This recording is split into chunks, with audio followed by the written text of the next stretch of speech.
이게 첫 번째 이제 학습 목표입니다. 지금 방금 우리가 읽은 것처럼요. 세상에 태어난 아기가 무럭무럭 자라야 되는 건 당연하죠. 못 자라면은 뭐라고 그럽니까? 저수가라 해야 됩니까? 뭐라죠? 잘 자라다 마는 아이. 그러면 그 문제가 생기죠. 예, 문제가 생기는데 왜 그런 것은 우리가 이해를 잘 하면서 그리스도인으로 거듭나서 본 어게인해서 이제 시작을 할 때에 그리스도인으로 자라가야 된다라고 성경은 분명히 말하죠. 그럼 여러분 스스로 혹시 한번 물어봤습니까? 내가 지금 변화가 일어났는지, 내가 지금 어린아이 때의 모습이 바뀌어서 어른으로 자라가고 있는 믿음의 사람인지를 한번 스스로 돌아볼 수가 있어야 돼요. 근데 변화가 전혀 일어나지 않대. 특히 예수 믿는다라고 하면서도 예수 믿기 전과 예수 믿고 난 이후에 달라졌느냐 물어보면 별로 안 달라진 경우가 많습니다. 여러분 달라졌습니까? 예수 믿기 전에 내 성품, 기질, 내 고집, 예수 믿고 나서 많이 없어졌습니까? 달라져야 된대. 안 달라졌다라고 할 때 그 이유가 뭘까라고 보면 그 사람은 예수를 믿노라 하면서도 안 달라진 이유가 있다면요. 회개한 심령이 없기 때문에 그럴 수 있습니다. 회개. 그러니까 회개가 이처럼 얼마나 중요하냐 하면은 예수를 믿어도 회개한 심령 위에 말씀이 뿌려지고 자라기 시작한대. 근데 회개하지 않는 심령에 돌짝박 같은 마음이에요. 그러니까 성경 말씀을 아무리 듣고 읽고 아무리 부흥에 참석하고 아무리 수련에 참석하고 난리를 쳐도 이상한 사실은요. 드라마 한 편 보고 감동 먹고 눈물 흘리는 것처럼 전혀 내 인격과 인품의 변화가 일어나지 않는데 슬프게 봐야 됩니다. 세상에 다른 일이 슬픈 게 아닙니다. 왜 내가 변화되지 않지? 왜 내 인격과 인품이 변화되지 않지? 여러분, 성경에 보면은 주여 주여 하는 자마다 천국에 가는 것이 아니라 하시면서 주의 이름으로 귀신을 쫓고 권세를 행하고 불을 내리고 선지자 노릇했어요. 근데 주님이 그 사람들을 모른다. 이 불법을 행한 자들아 이랬어요. 다시 한번 여쭤볼게요. 그 사람들이 기적을 일으키고 귀신을 쫓은 게 주의 이름입니까? 자기 이름입니까? 예? 주의 이름으로 했댔어요. 그럼 이게 뭐죠? 주님의 이름으로 은사를 받아가지고 역사를 일으켰는데 주님이 그 사람들에게 지금 이렇게 말하는 거예요. 나는 너희를 알지 못한다. 이 불법을 행한 자들아. 오직 하나님이 기억하는 사람은 주의 말씀에 뭐 하는 자? 순종하는 자. 아버지의 뜻대로 행하는 자는 내가 기억하지만 그래서 제가 이 고민이 되더라고요. 이 사람들 분명히 주의 이름으로 예언 기도도 하고 주의 이름으로 방언 기도도 했고 주의 이름으로 선지자 노릇도 했고 주의 이름으로 귀신을 쫓고 했는데 주님이 모른다는 거예요. 이런 생각이 들더라고요.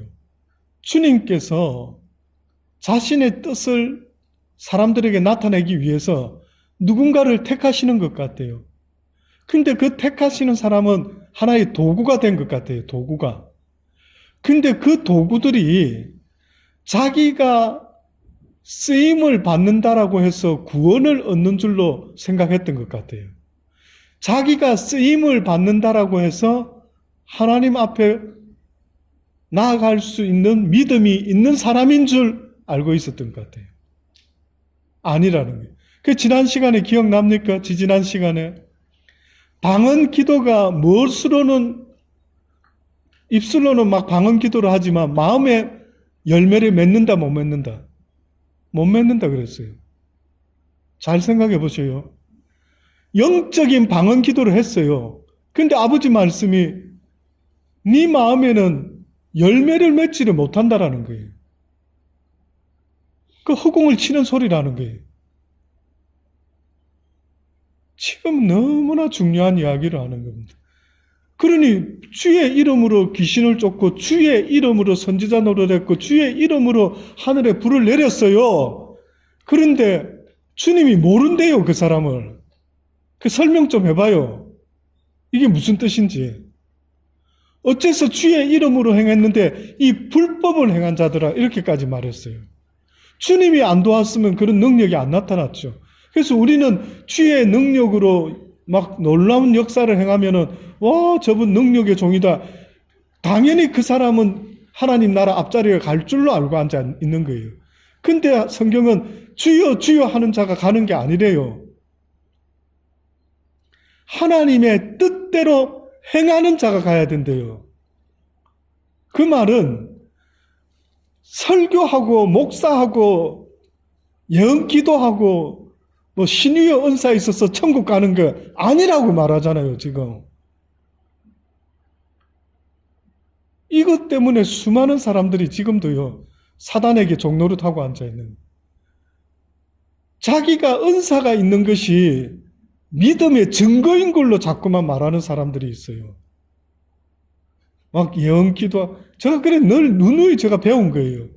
저희 사모가 처음에 기도할 때, 방언 기도 못할 때 뭐 이렇게 기도하시는 먼저 된 자들을 통해서 막 배우기도 하고, 그 이제 기도도 같이 해보고 막 이러다가 저희는 그때 그분들이 대단한 믿음의 사람인 줄 알았어요. 근데 이상한 거예요. 이상하게 냄새가 상당히 세속적인 냄새가 있는 거예요. 분명히 은사는 있는 분 맞는데, 분명히 기도하는 분이었고, 우리에게도 막 기도도 해주고, 예언 기도도 해주고, 막 이런 분 맞았어요. 그래서 굉장히 좋아했죠. 그런데 어느 순간에 그들의 모습 속에서, 아, 이게 뭐지? 하는 게 자꾸 나오는 거예요. 그러니까 쉽게 말하면 순수한 느낌, 깨끗한 느낌, 정말 웜한 느낌, 이게 안 느껴지는 거예요. 굉장히 챙기는 것 같고, 한국에서 뭐 사돈네에서 뭘 보내왔는데 너무너무 맛있는 거, 엄청나게 귀한 걸 먹었대요. 그런 이야기 할 것 같으면 우리는 나눠주면서나 이야기를 할 거 아니에요, 보통은.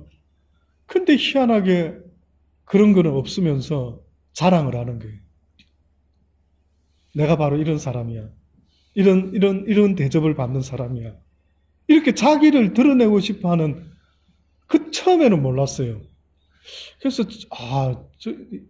저런 분들은 저래 해도 되는갑다, 처음에. 저럴 자격이 있는갑다. 저런 거 좋은 거 먹고, 좋은 거 자랑하고, 뭐, 그래도 돼. 아니라는 거예요. 나중에서 깨달았어요.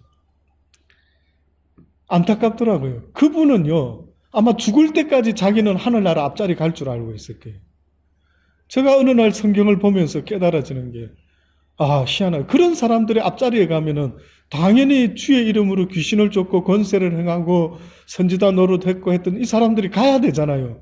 그런데 나는 너를 알지 못한다. 불법을 해. 그럼 불법의 기준이 뭐냐면 하나님의 뜻대로 행하지 않은 자들은 은사와 다르다는 거예요.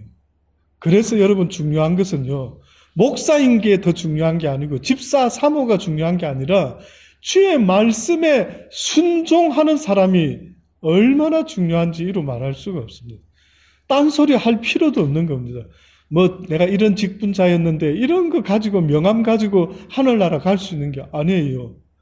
하나님의 말씀에 순종했느냐를 본다라는 사실입니다. 그 자라가야 돼요. 이렇게 자라가야 되는데 결국은 자라간다라는 것은 말씀에 순종할 수 있는 사람이 점점점 성숙된 모습으로 자라갈 수가 있다는. 그런데도 그러지 못하는 사람이 있다라는 걸 이야기하는. 그 다음 계속 읽어줘 보십시오. 의사는 사람의 몸을 진찰하죠. 그게 맞다면 목사는 뭐 하는 사람입니까? 양들의 영적인 상태를 진단하는 사람이에요. 그러면 여러분은 여러분 육신의 건강에 뭔가 이상이 있으면 누굴 찾아갑니까? 의사를 찾아가서 상담을 하죠. 요즘 영 컨디션이 이렇게 지금 몸이 이렇습니다. 이거 어떻게 하면 되죠? 내가 뭐가 병이 났습니까? 그런데 안타까운 거는 영적인 어떤 자신의 무슨 문제가 있는데 전혀 상담을 안 하는 거예요. 만약에. 그러면 도대체 그건 교만이라 해야 되는지 무대뽀 독불장군입니까? 뭡니까? 예? 그래도 목사가 평생을 만약에 이 길을 가고 있는다 한다면 그래도 하나님이 그 직책 때문에라도 직분 때문에라도 뭘 주지 않겠습니까? 여러분을 보는 눈이 있겠지만 목사가 여러분을 보는 눈이 있을 거 아닙니까? 하나님이 나에게 주시는 눈이 있을 거 아니에요. 그래서 이 양들을 위해서 기도해라고 주시는 사인도 있지 않겠습니까? 그게 어떻게 보면은 상식적이지 않습니까? 하나님이 자기의 양들을 맡긴 종한테 그 영적인 감각을 주지 않고서는 어떤 설교를 해야 될지, 어떻게 그분하고 상담을 해야 될지 어떻게 아는데요? 그러려면은 느낌을 주실 거 아닙니까? 느낌을. 그래서 대화를 해보면은요, 여러분, 저도 평생 이 길만 했어요. 평생 세상 일 하지 못하고 이 길만 와서 사람하고 대화를 하다 보면 성경 그러잖아요. 그 사람의 그 입에서 나오는 말을 들어보면 그가 어떤 상태, 그 속에 무엇이 있는지를 알 수가 있다. 여러분보다 여러분을 더 잘 아는 사람은 여러분 주변의 사람입니다. 내 모습을 내가 더 잘할 것 같지만 안 되는 거예요, 잘. 그럴 것 같으면 성경에 왜 이런 말씀이 있습니까? 왜 다른 사람의 눈에 티는 보고 네 눈 속에 있는 들보는 왜 보지 못하느냐? 그 비유는 무슨 비유인데요?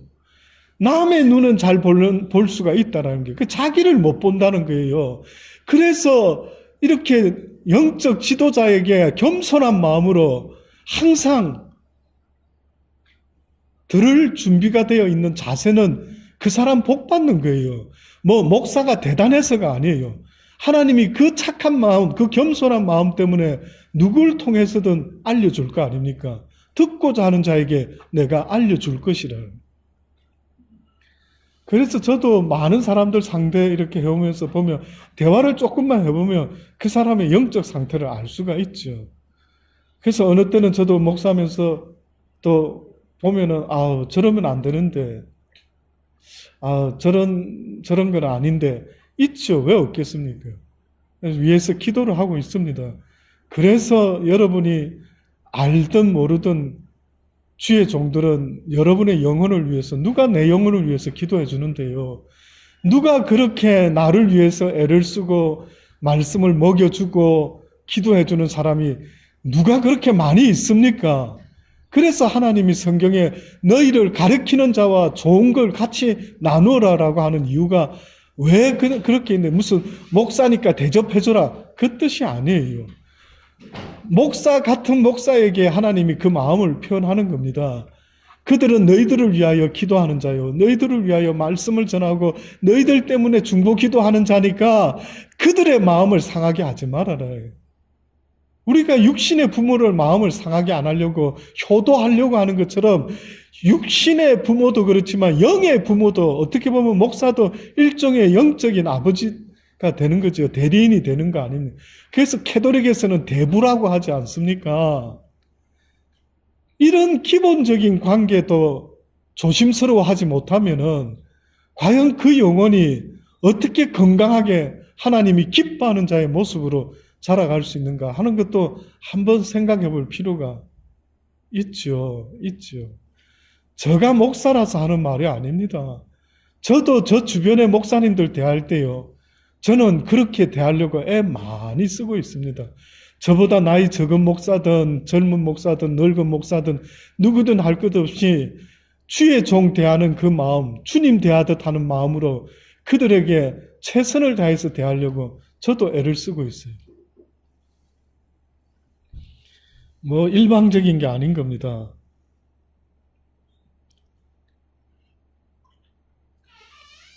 그래서 그 영적 상태에 대해서 이제부터 배우려고 합니다. 과연 어떤 말씀이 있는지요? 보도록 합니다. 세상을 이기는 것은 믿음이라고 해서 요한 1서 5장 1절로 12절에 있는 말씀입니다.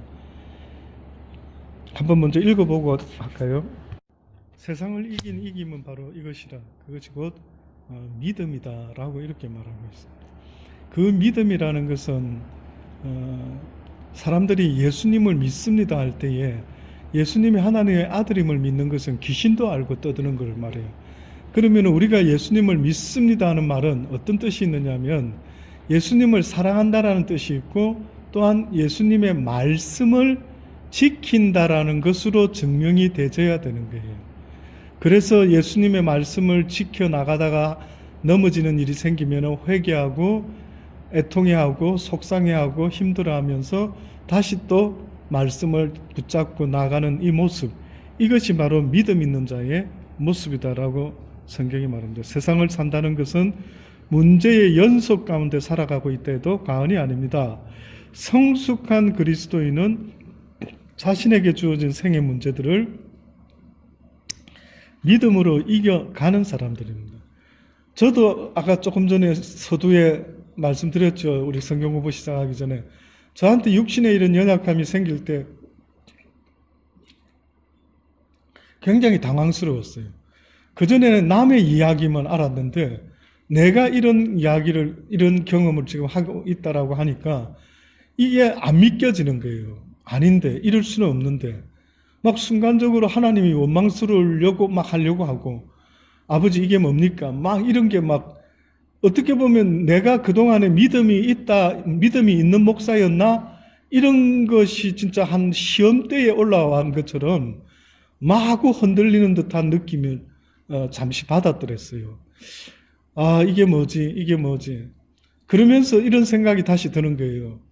그래, 믿음의 삶이라는 것은 내가 원하는 것을 살아가는 삶이 아니라 내가 원치 않는 원치 않는 일들을 겪게 될지라도 믿음의 눈으로 하나님을 바라보며 그 뜻이 온전히 이루어지기를 바라고 나가는 그 삶인데 예수님이 뭐라 했습니까? 십자가를 지실 때에 뭐라고 말했죠?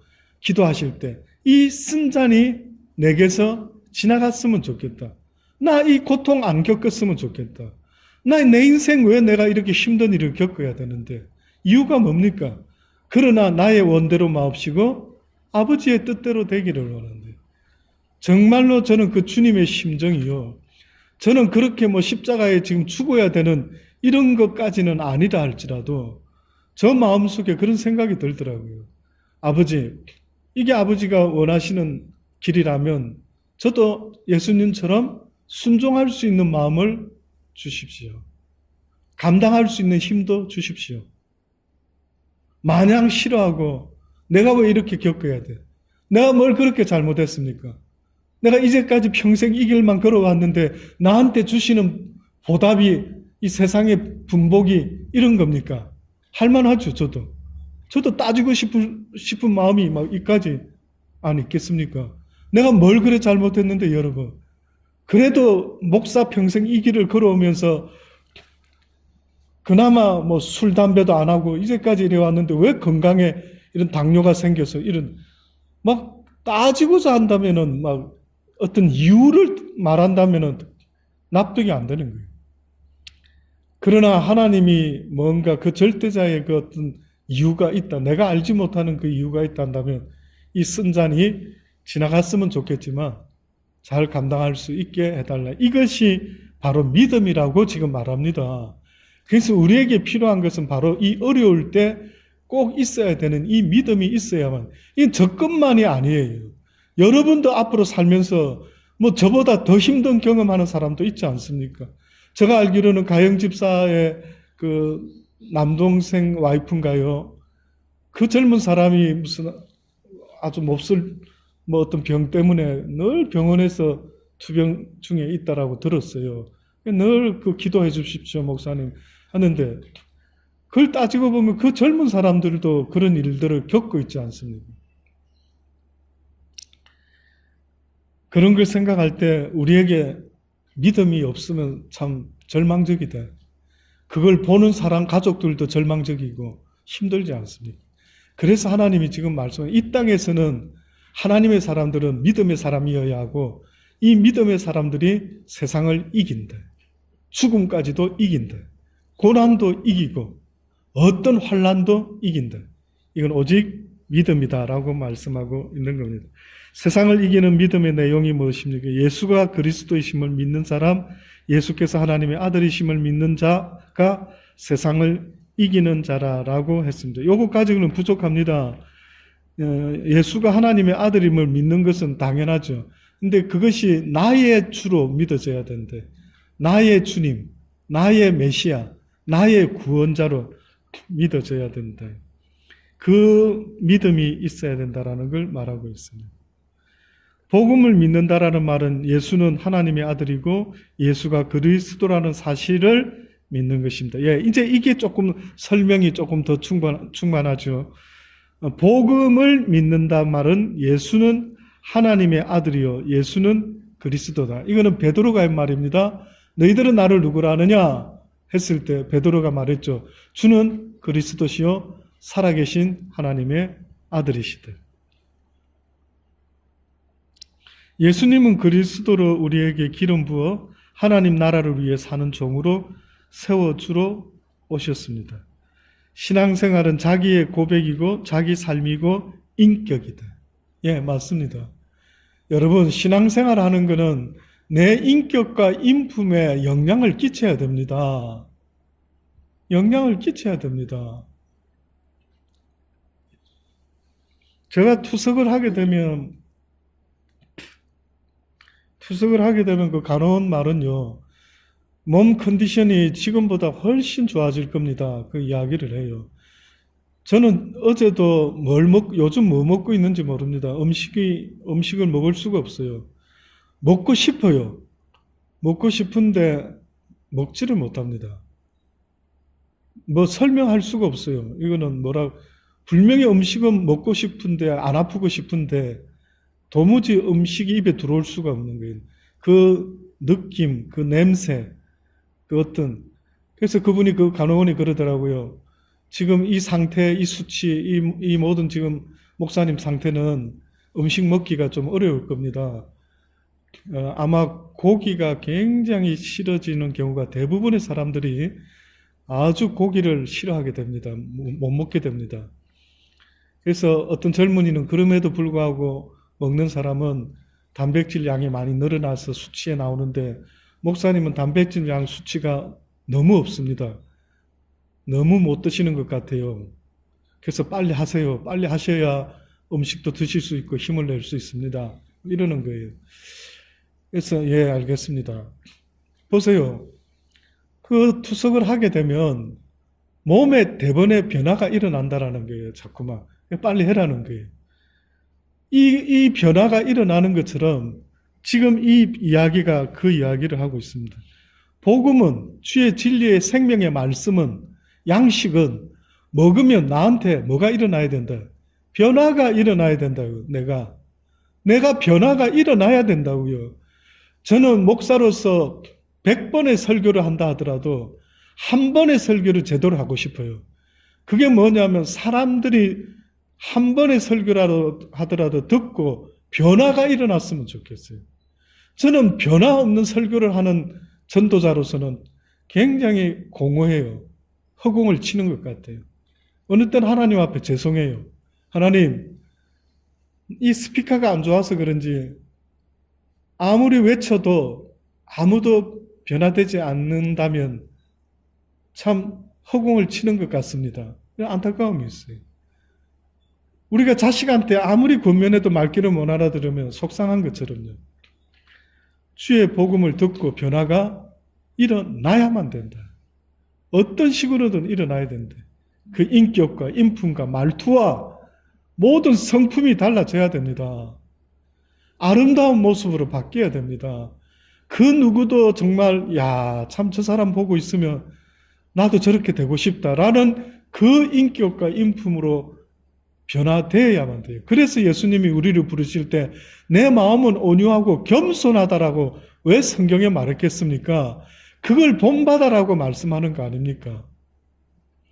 저는 여러분의 삶이요, 뭐 대단한 부자, 대단한 권세자가 아니라더라도 저는 여러분의 마음이 온유하고 겸손했으면 좋겠습니다. 그래서 주변 사람들한테 저 사람을 내가 잘 알지요. 저분은 참으로 온유하고 겸손한 분 맞습니다. 라고 말할 수 있는 그런 저와 여러분 됐으면 좋겠어요. 그렇게 함께 마음을 묶어서 살다가 우리 주님 앞에 갔으면 좋겠다는 생각이 드는 것입니다. 그 다음 또 읽어주십시오. 자, 방금 이게 이제 계속 이런 식으로 요구를 하는 겁니다. 그러니까 막연한 예수 믿었다가는 지옥 가기 딱 좋다.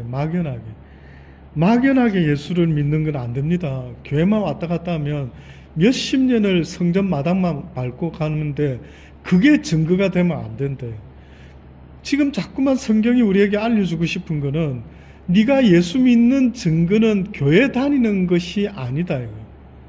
교회만 다니면은 그리스도인인 걸로 생각하는 증거, 그거는 증거로서는 부족하다. 그래서 거듭남을 이야기하고 그래서 제사함을 이야기하는데 여기 지금 보니까 이렇게 말씀하고 있습니다. 믿음이 성숙되었느냐 기초 단계에 있느냐 확인하는 방법은 피와 물과 성령 이 세 가지 증거를 가졌느냐입니다. 피의 증거는 십자가 즉 죄의 문제가 해결된 사람, 예수 믿고 죄 사함을 받은 사람입니다. 자, 여기 이 문제 한번 조금 짚고 넘어가 봅시다. 예수를 믿고 죄 사함을 받았다. 어떻게 알죠? 어떻게 하죠? 자, 죄를 용서받았다. 예를 들어 보세요. 제가 우리 아이들이 잘못하면 매를 때립니다. 그죠? 너 왜 그랬어? 용서를 구했어요. 그러면 제가 알았어. 용서해 줄게. 다음부터는 그러지 마. 했죠? 용서 받았죠. 예. 그럼 얘 기쁘죠? 와, 아빠가 용서해 주셨다. 그러면 제가 물어볼게요. 여러분이 예수 그리스도를 통하여 죄 용서함을 받았다라고 하는 증거를 어떻게 아느냐예요.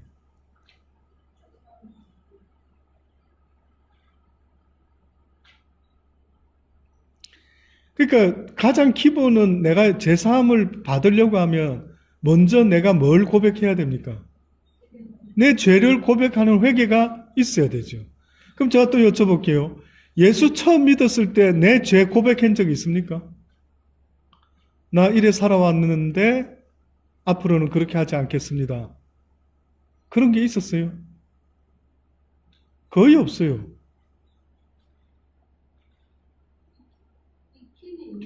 그렇죠. 있는 사람도 있겠죠. 저는 그런 것 같아요. 회개기도가 참 어려운 게 그냥 예, 그렇죠. 지금 방금 중요한 이야기인 것 같아요. 제가 잠깐 방금요. 자, 방금 회개를 내가 제대로 했는지 안 했는지를 이야기를 했잖아요. 근데 여러분, 왜 성경에 보면 다윗이 회개할 때, 밧세바를 취해서 회개할 때 그가 자기가 진심된 회개라는 증거를 뭘로 말했습니까? 내 눈물의 기도를 말했어요. 내 눈물이 내 침상을 띄운다고 말했어요. 여러분, 눈물이 왜 있을까? 눈물이. 저는 한때 그 생각도 해봤어요. 왜 사람이 슬플 때 눈물이 나는가? 왜 애통할 때 눈물이 나는가? 눈물은 내 심령의 애통함의 증거가 된다. 너무 놀라운 거 아니에요? 눈물이 없는 용서와 눈물이 있는 용서 같을 수 있을까요? 우리 애 셋이 있어서 이제 혼을 내는데 큰애가 눈물을 졸졸졸 흘리면서 아빠 죄송해요 하는 애를 내가 보는 거하고 하나는 눈 말똥말똥 뜨고 있으면서 예. 그러면서 한다라면 네, 잘못했어요. 자, 이러면 여러분은 느낌이 어때요? 얘가 진짜 잘못했구나. 네, 아버지의 기준이 있을 거 아니에요. 물론 아버지가 꼭 눈물을 가지고 판단한다고 말할 수는 없지만 그 눈물의 의미는 진정성을 말하거든요. 그래서 하나님이 참 묘하게도 우리가 애통해하면은 모든 사람들이 성경에 누구든 눈물을 흘리는 눈물의 기도를 하게 된대요. 그러니 처음에 우리가 예수를 믿었을 때에 회개가 있었느냐를 물어보는 거예요. 애통함이 있었느냐. 그래서 애통함을 가진 사람들이 어떻게 반응했습니까? 세례 요한한테 어찌하면 좋을꼬. 어찌하면 좋을꼬. 그랬더니만 뭐랍니까? 옷 두 벌이 있느냐? 나누어 주어라. 회개가 그동안에 이게 정상인 줄 알고 살아왔어요. 옷 두 벌 모으고 세 벌 모으고 네 벌 모으고 막 최고로 성공하고 부자 되고 어쩌고 저쩌고 이게 인생의 성공인 줄 알고 열심히 살아왔어요. 근데 세례 요한이 회개하라 해서 그러면 어쩌면 좋을까 어쩌면 좋을까 하니까 한다라는 말이 두 벌 있으면 나눠 주고 막 병사들은 능징치 말고 뭐 무소하지 말고 이 이야기를 쭉 하는데 보니까 그렇게 살아본 적이 없었던 거예요. 그래서 나누기 시작한 거예요. 뭐라 합니까? 삭개오가 예수님 오시자마자 그가 대번에 물어보지도 않았는데 입에서 뭐가 나옵니까? 내가 누가 토색한 게 있으면은 뭐 사배나 갚겠고 나누어서 다 이렇게 하겠다. 쉽게 말하면은요, 예수 믿기 전에는 나누는 법이 없었던 거예요. 예수 믿기 전에 내 액션은 나를 위해서 살은 거예요. 그러니까 사단이가 장난질 해놓은 게 뭐냐면은 너 먼저 사랑해라고 해놔가지고 지금까지 평생 쏘가가지고 나를 사랑하는 게 사랑인 줄 알고 있어요. 성경은 나를 사랑하는 것은 죄의 싹이라고 이야기해요. 왜 그걸 모르십니까? 여러분은 여러분 사랑하지요. 근데 그건 죄의 싹이라는. 원래는 그렇게 지어지지 않았어요. 원래는 누구를 사랑하기 위해서 존재합니까? 하나님을 사랑하고 내 이웃을 내 몸같이 사랑해라. 그래야 같이 다 산대요. 그래야 너도 살고 나도 산대요. 그런데 보세요. 사단이는 요거 하나만 한 끗만 바꿔놨어요. 그래, 남을 사랑하는 것도 좋지. 그러나 너부터 사랑해라. 이렇게 해놨어요. 그러니까 나부터 사랑하려고 하다 보니까 부딪히니까 무슨 문제가 생깁니까? 전쟁이 일어나고 살인이 일어나고. 나 먼저 사랑하다 보니까. 그러니까 인류의 모든 인간의 갈등은 어디서 왔느냐 물어보면 나 먼저 사랑하기 시작한 그 죄의 씨앗이 뿌려진 그 순간부터 변질된 우리의 왜곡된 사랑. 하나님이 세상을 이처럼 사랑하사 독생자 예수 그리스도를 보내어서 십자가에 달려 죽게 했어요. 그분은 자기를 위해서 사는 게 아니었어요. 이 쓴잔이 내게서 지나가게 해달라. 그러나 내 원대로 마옵시고 아버지의 뜻대로 되기를 원한다라는 그 말씀 속에는 하나님의 사랑이 이루어지기 원한다. 이 뜻이 있죠. 네. 제가 옛날에 아버지 앞에 직접 노티스를 받은 거예요. 한참 우리 사모랑 같이 하나님하고 아주 깊은 교제의 그 깨달음을 얻으며 배우던 시기가 좀 있었는데 그때 이런 말씀을 하시더라고요. 어떤 말씀을 하셨냐면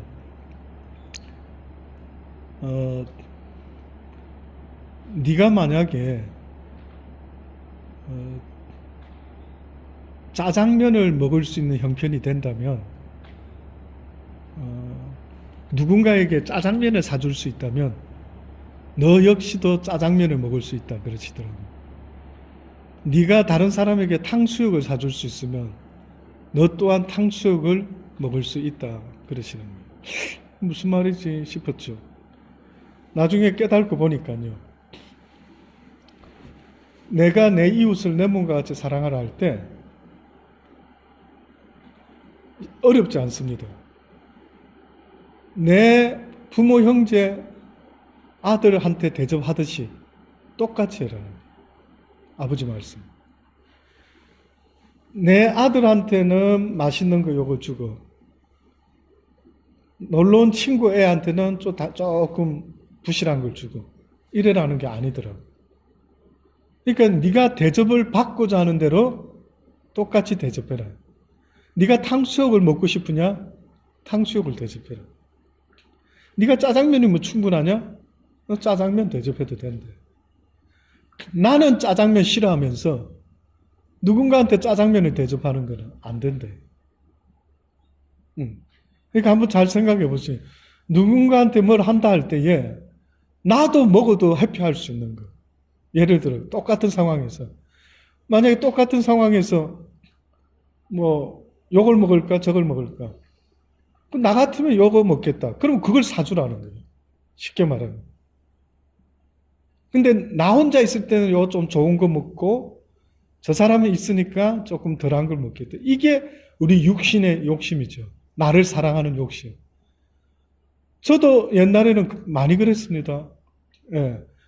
여러 가면은 좀 싼 걸로 먹고, 나 혼자 있을 땐 좀 좋은 거 먹고, 뭐 챙겨 먹으려고, 뭐 이런 거 있었죠. 당연히 뭐, 그는 뭐 나만 그래? 다 그러겠지. 뭐 이러고 했었어요. 근데 어느 날 그 아버지께서 깨닫게 하시는 건데, 네가 먹을 수 없는 걸 주는 게 아니라, 너도 좀 두고 먹어야 되는 건데도 나누어 먹어라 이거예요. 그 마음이 안 되면 해봤자 나중에 지적당해요. 네. 그래서 우리가 누굴 도와주고 베풀어 줄 때 못 입을 거 주는 거 아니에요. 그건 아닌 것 같아요. 두 벌 옷 중에 이거 나도 필요하지만 또 필요한 사람이 있으면 나누는 거예요. 뭐 좀 작아져서 또 나누기도 하겠지만 나 진짜 중요한 것은 두 벌 옷 중에 이건 내 건데 나한테도 필요한데 누군가가 필요한 사람이 있다면 기꺼이 그것을 아끼지 않고 나눌 수 있는 이게 바로 하나님이 말씀하는 겁니다. 제가 조금 여러분보다 더 살아봤지 않습니까? 좀 더 살아보니까 조금 무리가 되어도 주의 이름으로 대접하는 마음을 가지는 거하고는 또 차이가 있는 것 같아요. 만약에 여러분 예수님을 대접한다면 어떨까 할 것 같아요. 핏을 내서라도 안 할까요? 저 생각에. 저도 만약에 예수님이 진짜 오셨다, 대접한다. 뭐 기둥뿌리를 뽑아서라도 뭘 드시고 싶은 거 있으시면 말씀. 그때는 막 완전히 우리가 마음이 달라지죠. 그러니까 주님이 그러잖아요. 네가 모든 일을 죽게 하듯 하는 마음으로 대접한다면 그건 곧 나에게 대접한 것이다. 내가 그 상을 잃어버리지 않을 것이다. 라고 말씀하는 걸 봤을 때 그 우리의 마음이 중요한 것 같아요. 그래서 아무쪼록 근데 그 부분에 조금 자유할 수 있도록 제가 한번 말씀을 드리고 싶은 게 있다면은 그래서 더 중요한 거는 성령이 내 마음을 주장해 줘야 돼요. 성령의 사인을 받아야 돼요. 그러니까 내 기본 마음은 항상 열려 있어 줘야 돼요.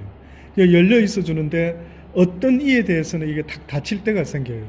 그럼 내가 일부러 닫으려고 하는 게 아니면 하나님이 어떤 일을 연단해야 될 때가 있단 말이에요. 만약에 이 사람은 지금 도움을 받아야 될 때가 아니고 연단을 받아야 되는데 그러다가 누가 도움을 주면 연단이 안 되잖아요. 예를 들어. 그렇죠? 그 사람이 우리는 형편을 다 모르죠. 쉽게 말하면 이거와 똑같죠. 하나님이 개에게 진주를 돼지에게 진주를 던지지 말라. 근데 돼지가 누군 줄 압니까? 내가 복음을 전해야 될 사람과 전하지 말아야 될 사람은 여러분 살아가면서 그렇게 정확하게 뭔가 구별이 됩니까? 우리는 할 수가 없어요. 그런데 영적인 사람, 예민한 사람, 왠지 이게 있어야 돼요. 왠지. 이상하게 느낌이 왜 이렇지?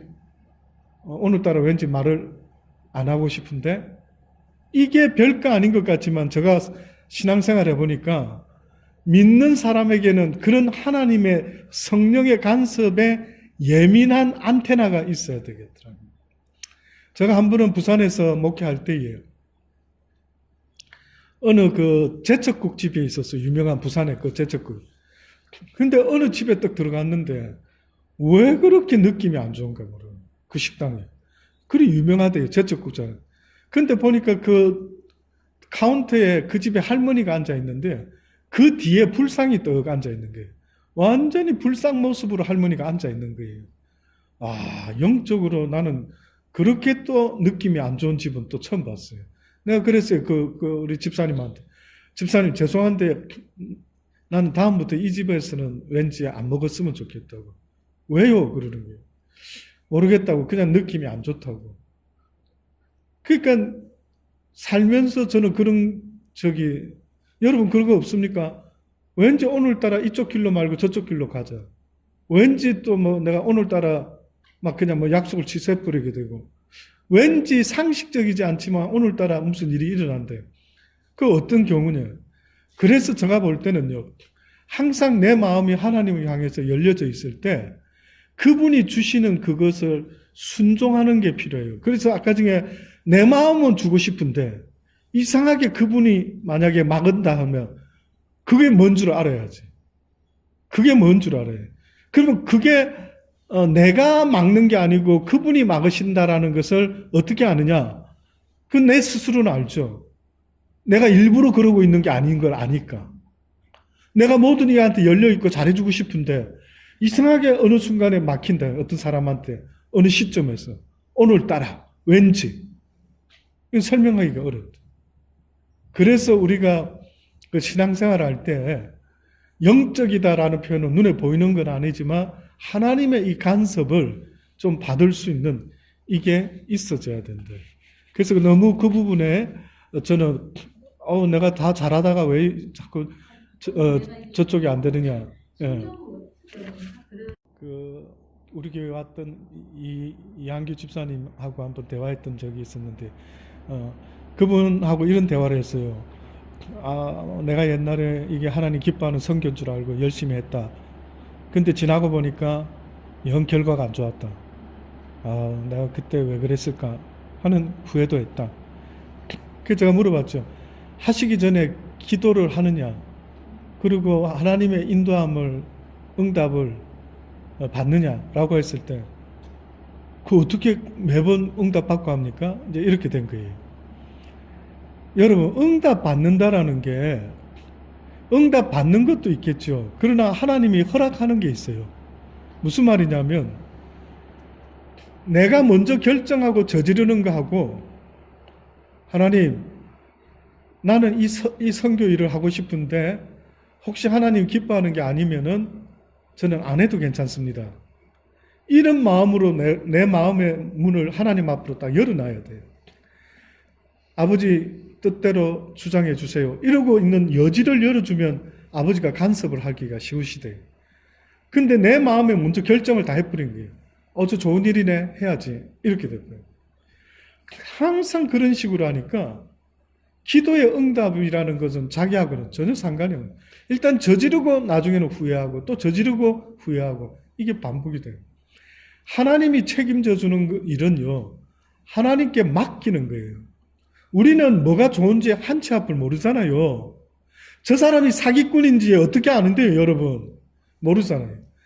그래서 항상 아버지 도와주세요 하는 이게요, 기도입니다. 주의 도움을 구하는 것. 나 잘 모릅니다. 아버지가 뭘 기뻐하는지. 아버지가 원한다면 인도해 주십시오. 그렇지 않으면 사인을 주세요. 제가 멈추기를 원하나이다. 이렇게 정도만 기도가 되면은요, 응답 받는 것도 응답 받는 거고, 응답 안 받는 것도 응답 받는 거예요. 그거는. 근데 아버지가 간섭을 하고 싶어도 못하는 거는 네 마음이 이미 결정하고 하기 때문에 내가 너를 도울 수가 없다. 선 결정 후 결제를 받으려고 하니까 하나님은 힘들어 하시는 거예요.